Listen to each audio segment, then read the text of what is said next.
Hi, I'm Alex Bast-Boverhoff, Managing Director of Bridgewater Home Care, and today I'm with Katie from Eternity Funerals, and we're going to be looking at funeral planning, the questions to ask, how to approach the subject, and everything you may need to know. Thank you for joining me, Katie. Thank you for having me. So, tell us a little bit about Eternity. So Eternity Funeral Services, based over in Corby, is a relatively new business. We opened our doors in memory of our grandfather, so the management team is myself and my brother. Okay, yeah. And we sadly lost our grandfather, and the funeral experience we had with him at the time wasn't necessarily everything we'd hoped for, so we went away and trained and thought about it a lot and decided to open Eternity. Okay, brilliant. And what sort of experience did you experience with your grandfather? So obviously funerals are deeply personal, Yeah, and extremely expensive, and Grandad was such a large character in the community. He was a teacher, foster parent, charity founder, and he, you know, everybody deserves an amazing send-off, but we really felt that there was a lot of dynamics that could be added to his send-off, but yeah. the service we received was very much a tick box process, and it was very generic, and had we not as a family put lots into the day, then it wouldn't have been as special as it was. Yeah, so you lost that sort of personality through the process. Absolutely. And that's, you know, I say this all the time, you know, you can renew your wedding vows, but you can't do a funeral again. No, so you 100%, can't say farewell yeah. again. So it's really important that when you do say farewell to someone, that it's done, you know, exactly the way that you want and the way that reflects them. No, 100%. So you mentioned it's you and your brother. Yeah. So what was your background before you both started into this? So Matthew probably had more of a relevant background. He was a manager in the care home industry. Okay. So dealt with sort of end of life and those conversations more than myself. I came from an estate management background, so nothing to do with care or funeral industry at all. So Matthew, in that sense, had, you know, more relevant experience. But we both trained, and here we are today. No, fantastic.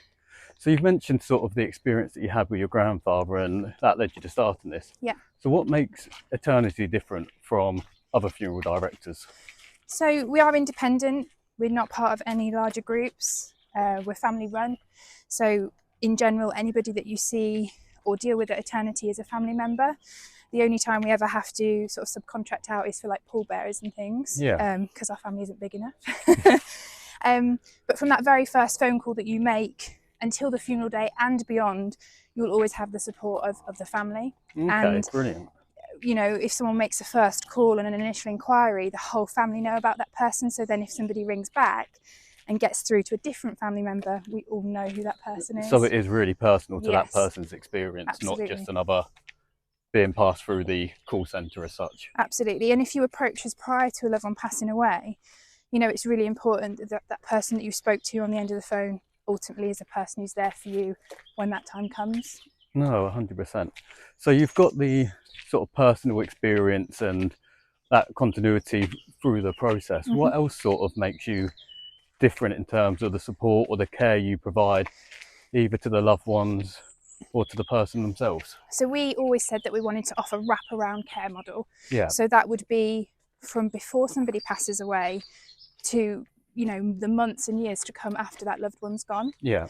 And we have this really big sort of ethos and effort into being, you know, really present in our community, so that our faces are known, so that when that sad time comes, you don't feel like you're just walking into a shop to order a funeral. You're actually going somewhere where you already know that person, or you've seen that person, or somebody that you know knows that person. Does that make sense? Of course. So there's like that personal connection even prior to someone passing away. No, exactly. So you're spreading the awareness before the time actually happens. Absolutely. And then, you know, the families that we supported last year, you know, when we first opened, we are still supporting those families now, you know, and we talk to them on a regular basis, and they know that any time of the day or night they can ring our number and it will be answered by myself or Matthew. Yeah, which is lovely. As I suppose with other funeral directors, it's probably you get to the day's finished and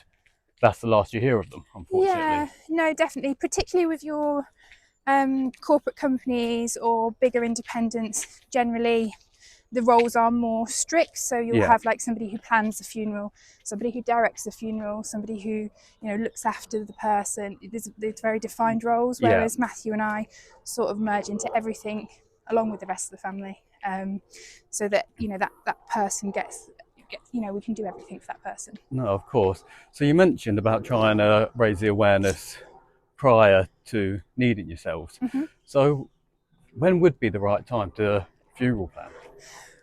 Well, anytime. I talk about my funeral all the time because I think it, like I said, it only happens once, so it's got to be a true reflection of that person. And actually, we've recently cared for someone who was quite young when he passed away, and he'd already made funeral plans with another funeral director, but his parents chose to use us instead. Yeah. But he'd already expressed a want Yeah. to have his funeral wishes heard. Yeah, so it's more his wishes than the family wishes as such, because he got the chance to say what he would like. Yeah, Yeah. absolutely. And there is no age on it. You can put your wishes down on paper from a very early age. Yeah. If you know, and things change, things evolve. I may want a natural burial today, but in 2 years' time I might decide I want a cremation. So you can always change your wishes as well. Yeah, no. So you just mentioned natural burial and a cremation. Mm-hmm.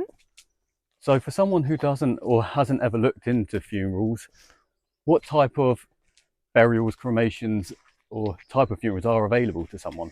So more commonly you have your sort of local authority cemeteries, Yeah. where you can have burials and ash interments. Okay. You have cremations, so somebody goes to the crematorium, and then following on from that they can have their ashes interned in a cemetery. Yeah. You also have natural burials, so they are completely eco-friendly and in quite beautiful settings. Yeah. No headstones, more trees are planted and maybe a small plaque for the person. And you can also have ashes interned at those sites as well. So. Okay. No, fantastic. So someone who's looking at sort of funeral planning for the first time, and with looking at families and loved ones around them, what else could they consider? Obviously, if you had a husband and wife and they wanted to be buried with each other, is that something they need to plan ahead for? Yes. What sort of considerations do people need to take?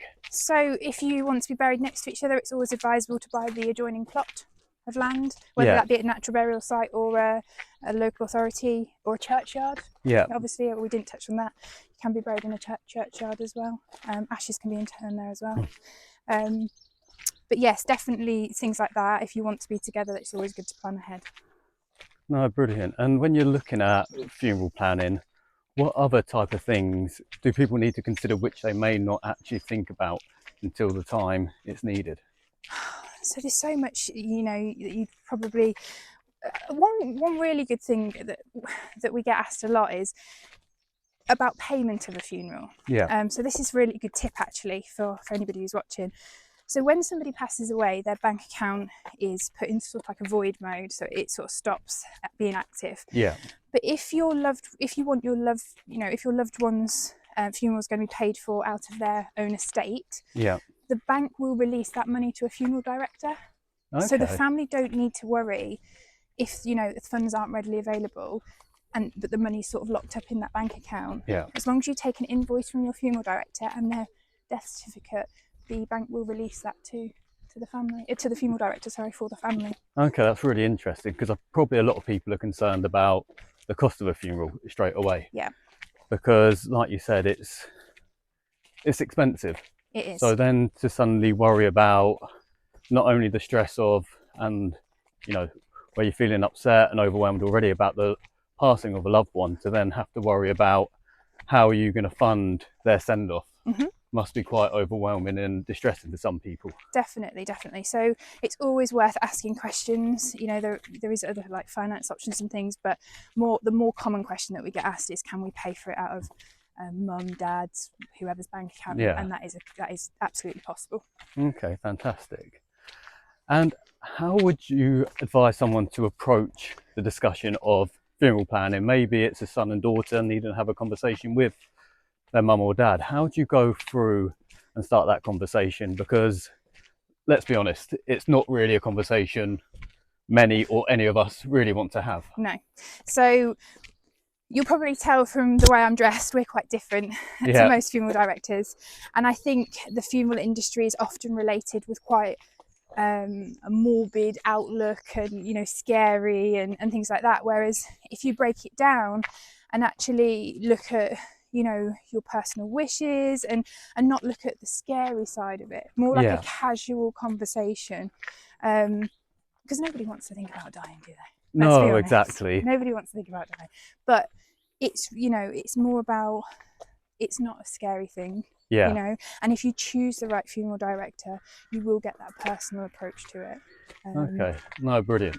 Because like you just said, it's a scary thing and not something people want to talk about. So maybe approaching your elderly parents to talk about funerals and funeral plannings isn't necessarily something they want to discuss. No, and I've been in funeral directors where I've thought, oh, this is quite a daunting environment, do you know what I mean? Yeah. But if you choose the right funeral care, it won't be daunting to talk about. Yeah. That's the most important thing. If you pick up the phone or if you walk into a funeral director's and you get that dread, that daunting feeling, you don't get that warm, welcoming, comfortable environment, then choose a different one. Go on to the next one. Ring somebody else. Yeah. Because there's nothing to say that that first call that you make has to be the one that you go with. No, exactly.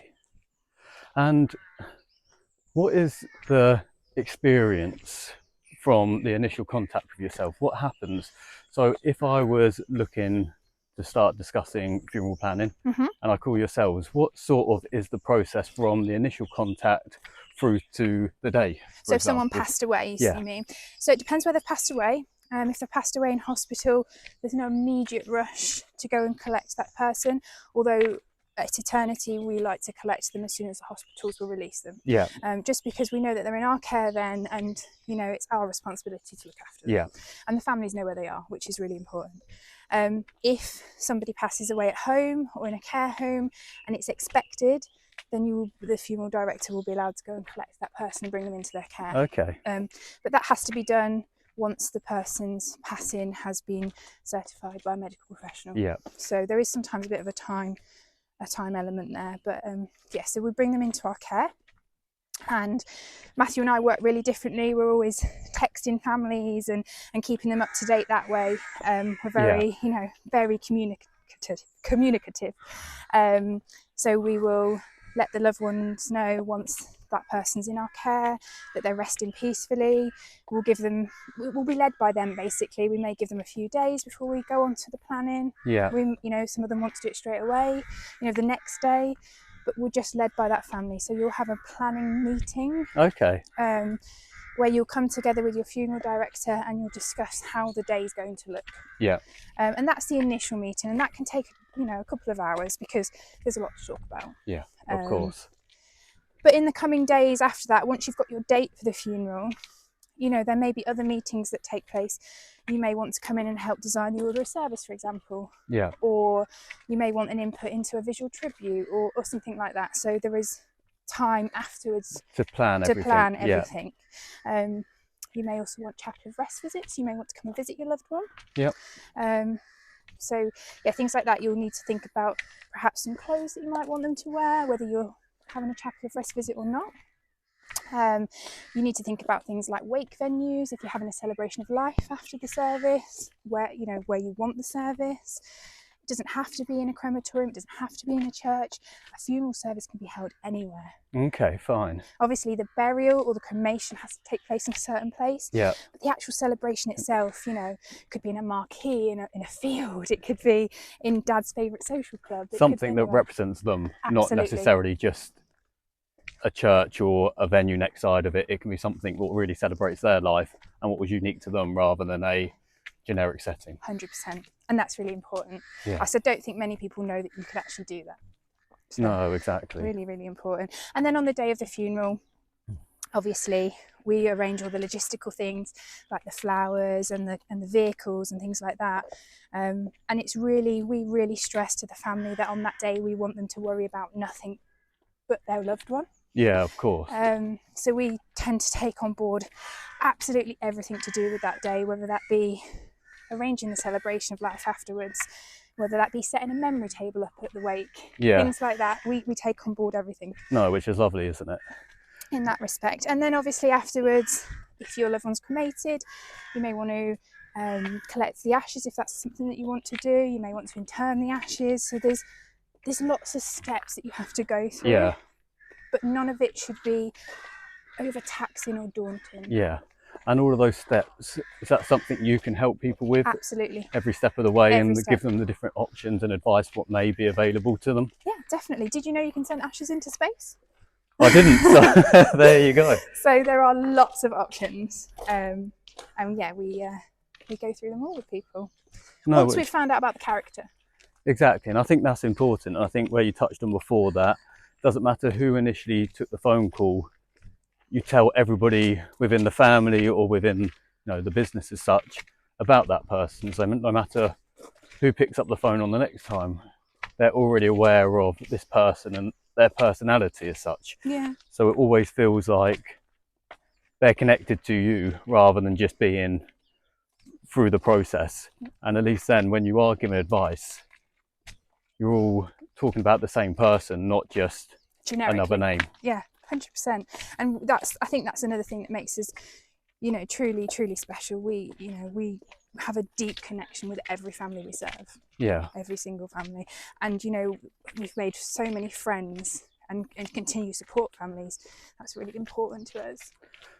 No, exactly. And so when you're obviously a local company based in Corby. Yeah. So when you do collect the person, yeah, where do they go? So they come back to our offices in Corby.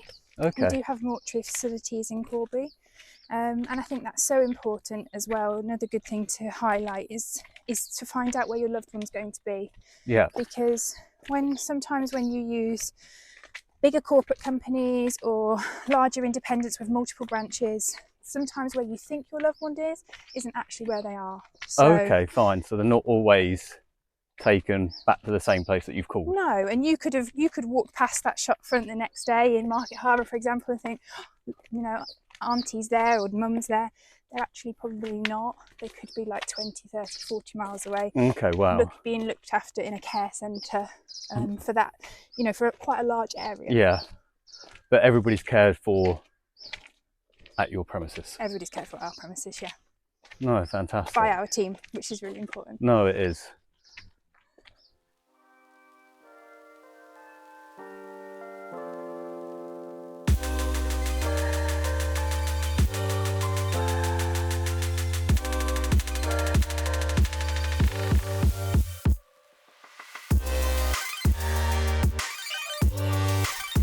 So we've just touched on that the person's brought into your care. Yeah. So, and we've touched on what happens and the engagement you have with the family members. Mm-hmm. But what about the person themselves? What happens to them once they're with you? So we bring them into our care, and they're obviously cared for at our Corby office. Yeah. Like I touched on before, we do have mortuary facilities. They're not huge, and we never want to be huge. Yeah. So we actually only care for up to 4 people at a time. Okay. Which allows us to have that really personal relationship with the families, because we're not looking after too many people at once. But when they come in, we initially just make that person comfortable. So we're allowed to hydrate the skin and things. And then once the death's been registered, we can move on to preparing them for their final journey. Yeah. So we can wash them and dress them and do their hair and things like that. And ultimately then pop them into their coffin for their final journey. So but none of that can take place until that death's been registered. And it's really funny actually, they say that hearing is the last sense to go. Yeah. When you pass away. So every morning, me and Matthew go into the mortuary and we say good morning to them all. And every night we say goodnight, and we do check on the loved ones every day and make sure that they're just comfortable. Yeah, which is lovely, isn't it? Mm. So you mentioned that obviously the mortuary at the moment has space for 4 and you don't want to get massive, but what are your long-term aspirations between you and Matthew for eternity? that's such a hard thing because we never want to lose that personal touch. Yeah. I think moving forward, the next step would be to perhaps open a second branch and replicate what we have in Corby. Yeah. And it be led by either myself or Matthew. Yeah. And then bring on more family members on a full-time basis, so it keeps that family feel going through it. Yeah, absolutely. So we don't ever want one branch to be huge. We'd just like to replicate it. What you're doing, Yeah. and keep that personal touch all the way through. Absolutely, yeah. No, which is fantastic, because although you don't want to get massive, it'd be a shame not to be able to support more people, giving them that quality and attention which they deserve. Yes, but it's about getting the right balance, because we wouldn't want our brand to ever be anything other than what we're trying to create. Of course. No, I completely agree. So yeah, the next step would hopefully in the future to have a second branch. So since you started, and since you've been thinking about starting, what's been the biggest challenge for you? I think it's the emotional side of it. You know, we're humans, we're not robots. Yeah. And like we've touched on, this isn't a process for us. This is about having deep connections with people, and we feel so attached to our families, and it is so, you know, it's such an emotional thing. And me and Matthew work till 11, 12 at night, you know, just continually trying to make that day completely special for that person. Of course. So yeah, it's not even the fact that we're tired or anything like that. It's that emotional attachment to the person and the family. Absolutely. No, I completely agree, because it's similar in what we do is, you know, we go into people's houses and we support them, but actually for me it's about building that relationship and friendship with our clients and their families. Yeah. And you do get attached to them because you become a big part of their life. Yeah. And they become a big part of yours. So everything you do and everything you support them through the journey, you know, you do build that bond and emotional attachment with them. And they wouldn't have the experience they have if you didn't have that connection. No, I 100% agree with you. And you're looking after them, you know, in the winter of their years. So making those last years or months happy and comfortable and special, super important as well. No, 100%.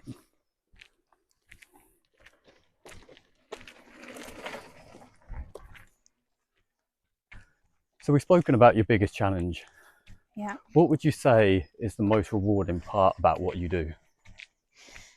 So I don't know if other funeral directors get this, because I've never worked for another funeral director, but generally when families leave a service that we've conducted, they're not hysterically sad. Yeah. So I've been to funerals before where people leave and it's very, very morbid and people are so sad, but we try and bring even the smallest bit of light into a service. So I think for me, it's that family walking away looking lighter, which is the greatest thing that I can take away from anything we do, because I feel like we're taking that weight of grief and we're holding it for them. No, which is a lovely way of thinking of it, and I've never considered it in that way. So thank you for sharing that with us. And what keeps you going? Because like you said, there's an emotional attachment, there's an emotional strain. You are trying to run a business at the same time. You're working till 11 or 12 o'clock at night. It's hard work. So what is it that keeps you going each day? Well, you're right, it is hard work, and you'll know from building your business, the time, the money, the personal sacrifice that you put into something is huge. It's probably the biggest thing anyone will ever do in their lives, is to run a business that they truly care about. Yeah. I think what keeps me going is the hope that we may change the industry in some way, potentially, you know, that people will look at us and think, yes, they are doing things a bit differently and it's actually helping and healing families. Yeah. You know, I don't want to be a martyr or anything, but if people even just ask a single different question to a funeral director, which could change that farewell. So even if they don't use us, but they watch this video and then they go and ask a question that makes a difference, Yeah, that means a lot to me. No, I completely agree. And I think it's that thing what you touched on earlier. It's about raising that awareness, knowing that people do have choices, and knowing the right questions to ask. So when it does come to that day, it's not a complete shock. People know the right questions to ask to make sure that their loved one gets the right send-off and the send-off they deserve. Yeah, no, absolutely.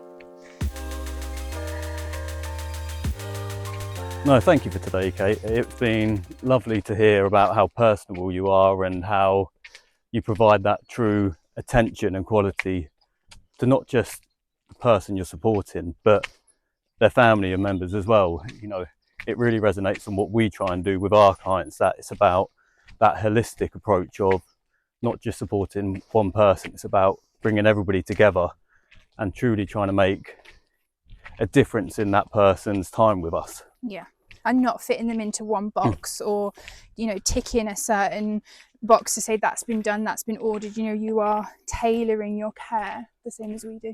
No, exactly. And I think it's important to recognise that everybody is an individual. Everybody's got different wishes, different preferences. And whether you're looking at funeral planning or care or anything, it's important to always consider that and always focus on that. And like you said, you know, putting someone into a tick box isn't right, and it just doesn't work. No, it doesn't. And you ultimately, you're not doing that person, you know, you're doing that person a disservice. No, exactly.